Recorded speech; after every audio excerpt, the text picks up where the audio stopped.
नमस्कार मित्रमैत्रिणींनो. हिवाळ्याची सुरुवात झाली ना की बाजारात नवनवीन भाज्या यायला लागतात आणि परत मग वर्षभर त्या भाज्यांची वाट बघावी लागते. तर अशाच एका भाजीचा उपयोग करून आज मस्त चमचमीत आणि चटकदार थाळी रेसिपी आपण बनवणार आहोत. तर त्यासाठी लगेच सुरुवात करूया. तर सुरुवातीला मी इथे 1 वाटी बासमती तांदूळ घेतला आहे. तुम्ही कोणताही वापरू शकता, तुम्हाला जो आवडतो तो.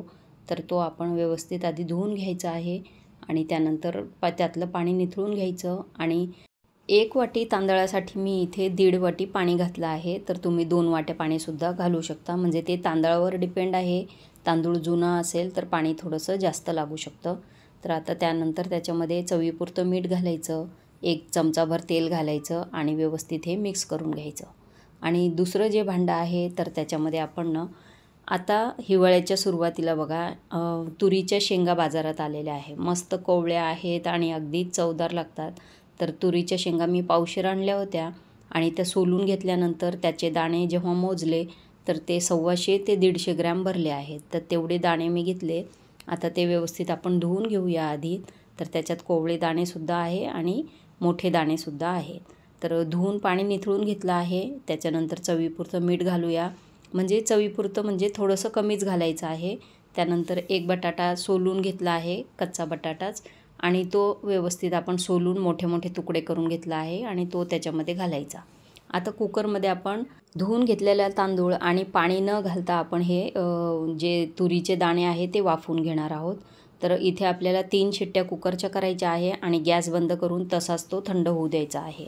तर आता त्याच्यासाठी एक भाजीसुद्धा बनवायची आहे आपल्याला. तर त्यासाठी इथे 2 मोठे कांदे घेतले आहे आणि कांदे व्यवस्थित आपल्याला अगदी बारीक चिरून घ्यायचे आहे. बारीक चिरून घ्या किंवा मग जे व्हेजिटेबल कटर असतं ना त्याच्यामध्ये फिरवून घेतले तरीसुद्धा चालेल. तर इथे 2 कांदे, 1 टोमॅटो आणि 1 ढोबळी मिरची घेतली आहे.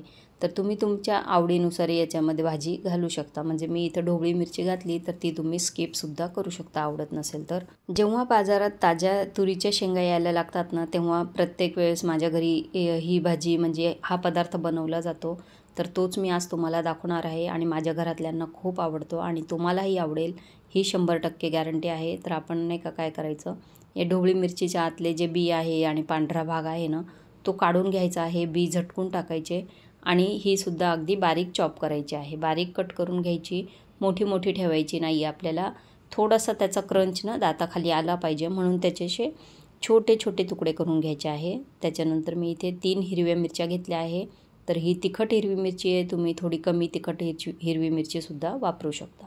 तीसुद्धा कापून घेतली छान अशी. आता इथं कढईमध्ये आपण 2 चमचे तेल घातलं आहे आणि 2 चमचे तूप घातलं आहे. आता तुपाऐवजी तुम्ही बटरसुद्धा वापरू शकता किंवा नुसत्या बटरमध्ये सुद्धा भाजी बनवू शकता. आता कांदा फक्त आपल्याला थोडासाच रंग बदलेपर्यंत परतायचा आहे आणि त्याच्यानंतर आलं, लसूण, कोथिंबीर, हिरवी मिरची याचं एक वाटण तयार करून घेतलं होतं मी. तर ते याच्यामध्ये 1 छोटा चमचा घातला आहे आणि ते थोडंसं परतून झालं की त्याच्यानंतर प्रत्येकी 1 छोटा चमचा पावभाजी मसाला, चाट मसाला, पनीर मसाला, हळद आणि 1 मोठा चमचा लाल तिखट, 1 मोठा चमचा धणे पावडर घालायची आहे. म्हणजे मसाले आपल्या चवीनुसार कमी जास्त करायचे तुम्ही आणि हे 1 मिनिटभर परतून घ्यायचं. त्याच्यानंतर त्याच्यात ज्या भाज्या आपण चिरून ठेवल्या ना, टोमॅटो आणि ढोबळी मिरची, हिरवी मिरची, ते सुद्धा त्याच्यात घालायचं आणि टोमॅटो थोडासा मऊ होईपर्यंत आपल्याला परतायचा आहे. आता टोमॅटो मऊ होण्यासाठी त्याच्यामध्ये थोडंसं मीठ टाकायचं चिमूटभर, म्हणजे टोमॅटो लवकर मऊ पडतो. अगदीच गाळ करायचा नाही आहे आपल्याला टोमॅटो. थोडासा शिजला की त्याच्यानंतर 2 चमचे आपल्याला दही घालायचं आहे याच्यात. दही घातलं की लगेच हे मिसळून घ्यायचं, पटपट हात चालवायचा आणि छान असं मिसळून घ्यायचं आहे. आता ही भाजी तुम्ही कधी बनवू शकता, जेव्हा तुम्हाला वाटण बनवायला वेळ नाही आहे आणि तुमच्या मागे खूप घाई आहे, तर तेव्हा तुम्ही डब्यालासुद्धा ही भाजी बनवू शकता. आता टोमॅटो छान मऊ झाला आहे आणि त्यातली दही जे घातले आपण ते सुद्धा छान शिजलं की त्याच्यानंतर आपण त्याच्यामध्ये कोथिंबीर घालायची, तीसुद्धा छान अशी परतून घ्यायची आणि त्यानंतर अगदी थोडंसंच पाणी याच्यामध्ये घालायचं आहे. खूप अशी पातळ वगैरे भाजी करायची नाही आहे आपल्याला, अगदी सुकी भाजी करणार आहोत आपण. तर त्यासाठी की नाही याच्यामध्ये फक्त अर्धा ग्लासच पाणी मी घातलं आहे आणि पाणी घातल्यानंतर छान अशी उकळी येऊ द्यायची आणि त्यानंतर मी इथे 100 ते 150 ग्रॅम पनीर असं छान किसून घेतलं आहे बारीक किसणीवर. तर ते किसलेलं पनीर आपण त्याच्यामध्ये घालायचं आणि पटपट असं छान मिक्स करून घ्यायचं आहे. हा झाला आपला चमचमीत आणि चटकदार असा झटपट पनीर घोटाळा तयार. आता या घोटाळ्याला छान उकळी आली की त्याच्यानंतर दुधावरची ताजी साय घेतली आहे 3 चमचे आणि ती छान अशी मिक्स करून घेतली आणि ती त्याच्यामध्ये घालायची आणि व्यवस्थित हे मिक्स करून घ्यायचं आहे मिश्रण. म्हणजे छान मस्त क्रीमी भाजी तयार होते आणि खूप चवदार लागते दुधाची साय घातल्यामुळे. दुधाची साय घातल्यानंतर परत एकदा एक उकळी येऊ द्यायची आणि भाजी झाकून ठेवून द्यायची आहे आपल्याला. आता पुढची आपण तयारी करणार आहोत. तर इकडे आपले नका तुरीचे दाणे आणि बटाटेसुद्धा छान असे उकडून घेतले आपण. तर तुम्हाला तूर शिजले की नाही ते दाखवते. तर हे बघा मोठे दाणे आणि छोटे दाणेसुद्धा छान असे शिजले आहे. अगदी मऊ झाले पाहिजे आणि त्याच्यामध्ये ना वाफेचं पाणी तयार झालं ना तर ते पाणी नको आहे आपल्याला. त्यासाठी आपण काय करायचं, झारीने ते गाळून घ्यायचं आहे किंवा गाळणीवर ठेवून ते गाळून घ्यायचं आहे. आपल्याला पाणी नको आहे याच्यामध्ये, तर पाणी बाजूला काढून टाकलं आहे आपण. आता एक आपल्याला काय करायचं, इथे पावभाजी स्मॅशरने नाही का बटाटा आणि हे तुरीचे दाणे छान असे स्मॅश करून घ्यायचे आहे किंवा बटाटा वेगळा करून घ्यायचा, तो हाताने कुस्करायचा आणि जे तुरीचे दाणे आहे ना ते मिक्सरमधून तुम्ही जाडसर थोडंसं वाटण त्याचं करून घेऊ शकता. तर असं सुद्धा करू शकता किंवा असं याच्याने सुद्धा दाबून घेऊ शकता. आता हे छान असं लगदा तयार झाला आहे हा. तर त्याच्यामध्ये मसाले घालणार आहोत. तर मगाशी जे सांगितलं मी तुम्हाला, हिरवी मिरची, आलं लसूणची पेस्ट घातली आहे आणि त्याच्यानंतर प्रत्येकी 1 छोटा चमचा चाट मसाला, लाल तिखट, किचन किंग मसाला, धणे पावडर आणि अर्धा छोटा चमचा मी इथे काळी मिरी पूड घातली आहे. तर मिरचीचं प्रमाण तुम्ही तुमच्या आवडीनुसार ठरवायचं आहे आणि हे व्यवस्थित ह्या लगद्यामध्ये ना मिक्स करून घ्यायचं. आता यामध्ये मीठ नाही घालायचं कारण आपण शिजवत असताना सुद्धा मीठ घातलं होतं आणि जे आपण चाट मसाला वापरला आहे त्याच्यातसुद्धा मीठ आहे. तर आता हा लगदा ना थोडासा मला असा लूज वाटतोय, पातळ वाटतोय, तर त्यासाठी 1 चमचा मी इथे बेसन पीठ घातलं आहे आणि थोडीशी बारीक चिरलेली कोथिंबीर घातली आहे. म्हणजे बेसन पिठामुळे ना थोडंसं बाइंडिंग मिळेल त्याच्यासाठी ते घातलं. आता हे छान असे त्याचे नका छोटे छोटे असे लाडू तयार करून घ्यायचे आहे आपल्याला त्या मिश्रणाचे. आता हे मिश्रण बनवताना की नाही तुम्ही त्याच्यामध्ये तीळ घालू शकता, ओवा पण घालू शकता. म्हणजे तुम्हाला आवडत असेल ते थोडेफार मसाले आणखीन याच्यामध्ये वाढवू शकता. तर असे मी छान छोटे छोटे लाडू तयार करून घेतले. त्यानंतर गव्हाच्या पिठाच्या लाट्या करून घेतल्या आहे. आपलं नॉर्मल गव्हाचं पीठ मळून घेतलं होतं, थोडंसं घट्ट पीठ मळायचं फक्त.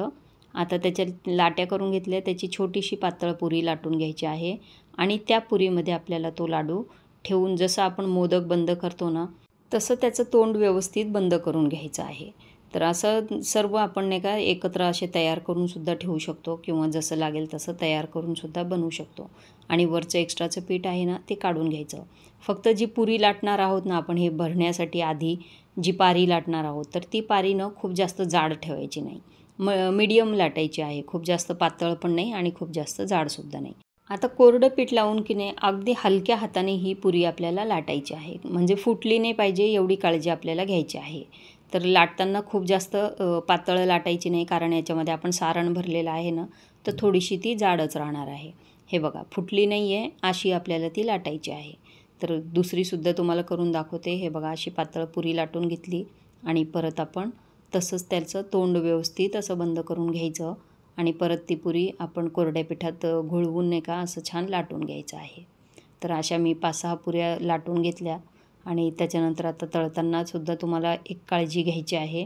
तेल मीडियम गरम असायला हवं, खूप जास्त थंड किंवा खूप कडकडीत नको. मीडियम गरम तेलामध्ये आपण पुरी घालायची आणि हळूच ती आपल्याला फिरवत फिरवत अशी तळायची आहे. तर हे बघा छान अशी फुगलीसुद्धा आहे आपली पुरी आणि कदाचित त्याच्यात असंही होऊ शकतं की नाही का दाणे जर राहिले असेल ना तुरीचे तर पुरी फुटते सुद्धा. तर त्यासाठी काय करायचं तुम्ही, जे आपण सारण बनवतो ना जेव्हा तर ते सारणाचे जे दाणे आहेत तुरीचे तर ते दाणे ना तुम्ही मिक्सरमधून वाटून घ्या. म्हणजे ते वाटून घेतले ना की मग ती शंका राहत नाही की इथे पुरी फुटू शकणार की काय.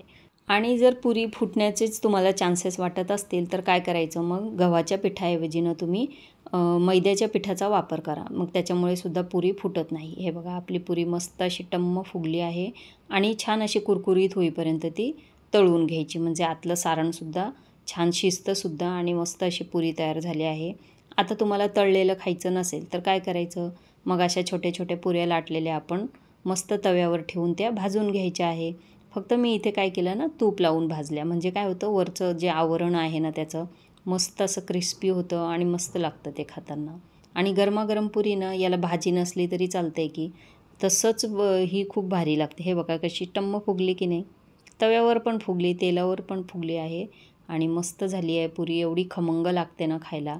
एकदा नक्कीच करून बघा. आता हिवाळ्यात भरपूर शेंगा आलेल्या आहेत बाजारात आणि नंतर ना परत खूप वाट बघायला लागते अशा या भाज्यांसाठी. परत परत मिळत नाही त्या वर्षभर. तर त्यांचं सीझन आहे तोपर्यंत नक्कीच बनवा. आता मस्त अशी आपण तव्यावर सुद्धा भाजून घेतली आहे.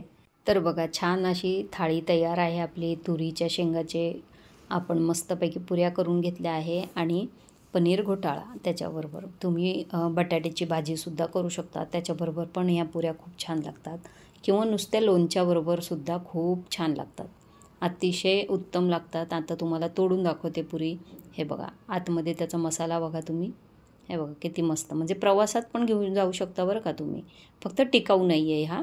एक दिवसभर तुम्ही वापरू शकता फक्त प्रवासामध्ये.